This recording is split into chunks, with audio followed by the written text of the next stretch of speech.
حضرت امام ابو حنیفہ رحمۃ اللہ علیہ کا واقعہ ہے۔ ان کے زمانے میں خلیفہ کے دربار میں ایک شخص آیا جو اللہ کی ذات سے انکار کرتا تھا۔ اس نے کہا کہ میں نہیں مانتا کہ اللہ موجود ہے، یہ کائنات طبی رفتار سے خود بخود بنی ہے اور خود ہی چل رہی ہے، لوگ مر رہے ہیں اور پیدا ہو رہے ہیں، یہ سب ایک طبی کارخانہ ہے اور کوئی بھی اس کا بنانے والا نہیں۔ یہ اس کا دعویٰ تھا اور اس نے چیلنج کیا تھا کہ مسلمانوں میں جو سب سے بڑا عالم ہو اس کو میرے مقابلے میں لایا جائے تاکہ میں اس سے بحث کروں، اور لوگ جو غلطی میں مبتلا ہیں اور اپنی طاقتوں کو خواہ مخواہ ایک غیبی طاقت کے تابع کر دیا ہے، انہیں سمجھاؤں کہ ایسا نہیں ہے۔ تو اس زمانے میں سب سے بڑے عالم امام ابو حنیفہ رحمۃ اللہ علیہ تھے۔ خلیفہ نے امام صاحب کے پاس ایک آدمی بھیجا۔ شام کا وقت تھا، شام کو ہی خلیفہ کا دربار منعقد ہوتا تھا۔ آدمی بھیجا کہ وہ شخص سے مباحثہ کرے اور اسے سمجھائے اور راہ راست پر لائے۔ چنانچہ آدمی بھیجا۔ بغداد میں ایک بڑا دریا تھا جسے لوگ دریائے دجلہ کہتے ہیں۔ اس کی ایک جانب شاہی محل تھے اور دوسری جانب شہر تھا۔ تو امام ابو حنیفہ رحمۃ اللہ علیہ دریا کے پار دوسری جانب شہر میں رہتے تھے، اس لیے دریا پار کر کے جانا پڑتا تھا۔ پیغام دینے والے نے کہا کہ اصل میں دربار میں ایک آدمی آیا ہے اور وہ دعویٰ کر رہا ہے کہ خدا کا کوئی وجود نہیں، کائنات خود بخود چل رہی ہے، آپ کو مناظرے کے لیے بلایا گیا ہے۔ امام صاحب رحمۃ اللہ علیہ نے فرمایا، اچھا آپ جا کر کہہ دیں کہ میں آ رہا ہوں۔ وہ آدمی واپس گیا اور کہا کہ امام صاحب رحمۃ اللہ علیہ کو میں نے خبر کر دی ہے اور آپ آنے ہی والے ہیں۔ دربار لگا ہوا تھا، خلیفہ اور اس کے وزراء سب کے سب بیٹھے ہوئے تھے اور وہ شخص بھی بیٹھا ہوا تھا، اور امام صاحب رحمۃ اللہ علیہ کا انتظار ہو رہا تھا، مگر امام صاحب نہیں آئے۔ رات کافی گزر چکی مگر امام صاحب رحمۃ اللہ علیہ ابھی بھی غائب تھے۔ اس شخص نے کہا کہ معلوم ہوتا ہے کہ امام صاحب ڈر گئے ہیں اور سمجھ گئے ہیں کہ کوئی بہت بڑا فلسفی آیا ہے، میں اس سے نبٹ نہیں سکوں گا، اس واسطے گھر میں چھپ کر بیٹھ گئے ہیں، اور آپ یقین رکھیں کہ وہ نہیں آئیں گے، میرے مقابلے میں کوئی نہیں آ سکتا۔ اب خلیفہ وقت بھی پریشان، درباری بھی حیران، اور وہ شخص بھی بیٹھا ہوا شیخی دکھا رہا تھا۔ جب رات آدھی کے قریب گزر چکی تو امام صاحب رحمۃ اللہ علیہ دربار میں تشریف لائے۔ خلیفہ وقت نے تعظیم کی جیسے علماء ربانی کی جاتی ہے۔ تمام دربار کھڑا ہو گیا۔ خلیفہ نے امام صاحب رحمۃ اللہ علیہ سے کہا، آپ اتنی دیر میں کیوں آئے ہیں؟ آدمی شام کو بھیجا گیا تھا اور اب آدھی رات گزر چکی ہے، آخر اتنی تاخیر کی کیا وجہ پیش آئی؟ شاہی حکم تھا، اس کی تعمیل جلد ہونی چاہیے تھی، نہ کہ اتنی دیر لگائی جائے۔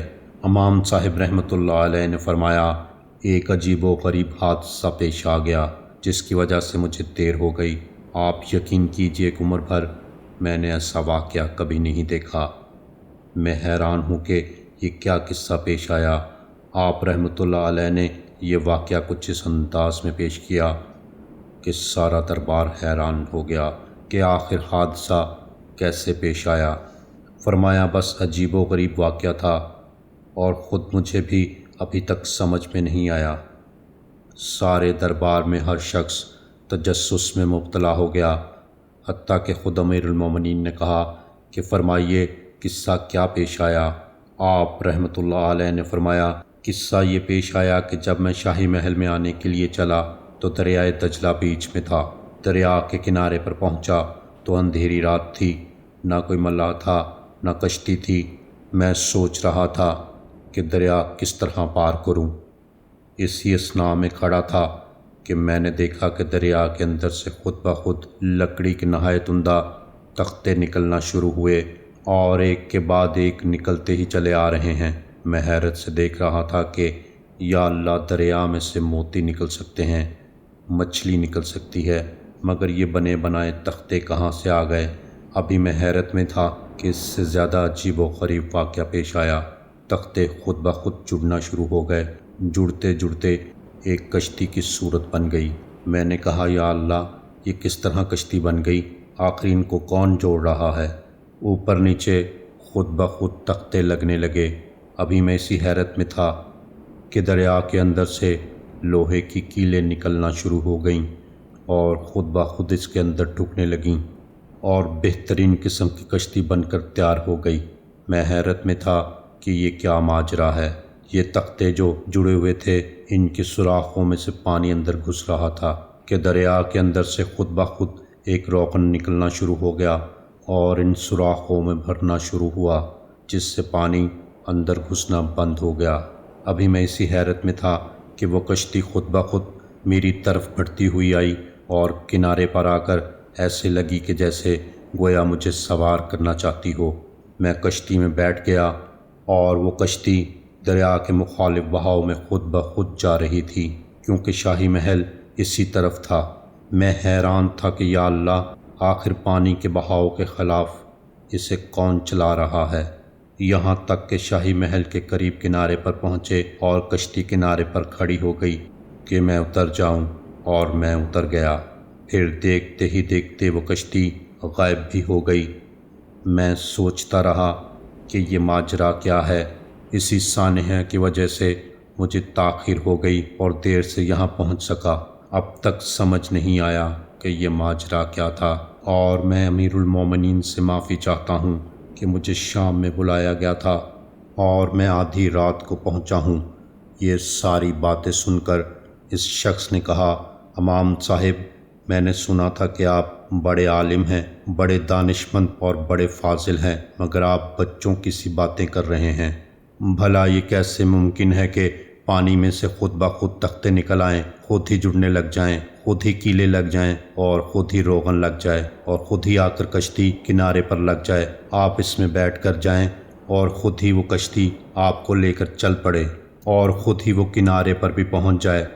بھلا یہ کوئی عقل میں آنے والی بات ہے؟ میں سمجھا تھا کہ آپ بڑے دانشمند، فاضل اور عالم ہیں، امام آپ کا لقب ہے، اور آپ بچوں کی سی باتیں کر رہے ہیں۔ یہ کیسے ممکن ہے کہ کوئی کشتی بنانے والا نہیں، خود بخود کشتی بن گئی، کوئی کیلیں ٹھوکنے والا نہیں، خود بخود کیلیں لگ گئیں، اور کوئی روغن بھرنے والا نہیں، خود ہی روغن بھر گیا، کوئی چلانے والا نہیں، کشتی خود بخود چل پڑی، کوئی سمجھانے والا نہیں، کشتی خود بخود سمجھ گئی کہ مجھے شاہی محل کے کنارے جانا ہے۔ امام صاحب، یہ عقل میں آنے والی بات ہے کیا؟ امام صاحب مسکرائے اور فرمایا، اچھا، یہ بات نادانی اور بے وقوفی کی ہے؟ اس نے کہا، جی ہاں، آپ رحمۃ اللہ علیہ نے فرمایا، ایک کشتی بغیر بنانے والے کے بن نہیں سکتی، بغیر چلانے والے کے چل نہیں سکتی، بغیر کیلیں ٹھوکنے والے کے اس میں کیلیں لگ نہیں سکتی، اور یہ اتنا بڑا جہان، جس کی چھت آسمان ہے، جس کا فرش زمین ہے، جس کی فضا میں لاکھوں کروڑوں انسان اور دوسری مخلوقات آباد ہیں، جن کے لیے روزانہ 2 سے 3 وقت کے کھانے کا انتظام کیا جاتا ہے، کیا یہ خود بخود بن گیا؟ اور کیا یہ سب کچھ خود بخود ہی چل رہا ہے؟ سورج سے خود بخود اتنی ہی حرارت زمین پر پہنچتی ہے جتنی زمین کو ضرورت ہے؟ کیا چاند خود بخود ہی گھٹتا اور بڑھتا ہے اور اپنی منزلیں طے کر رہا ہے؟ کیا یہ سب کچھ خود بخود ہی چل رہا ہے؟ یہ کوئی عقل میں آنے والی بات ہے کیا؟ کوئی معمولی کشتی بغیر انسان کے بن نہیں سکتی، تو اتنا بڑا جہان خود بخود بن جائے؟ تمہاری عقل بچوں جیسی ہے یا میری عقل؟ نادان میں ہوں یا تم نادان ہو؟ امام ابو حنیفہ نے ایسی دلیل پیش کی کہ اس آدمی کے پاس کوئی جواب نہ تھا، اور وہ اپنی ہار تسلیم کر کے سر جھکائے دربار سے باہر نکل گیا۔ اب کیا بحث کرے؟ جو اس کی بنیاد تھی وہ ساری کی ساری ختم ہو گئی۔ بے شک وہی اللہ ہے جس کے حکم کے بغیر پتا بھی نہیں ہل سکتا۔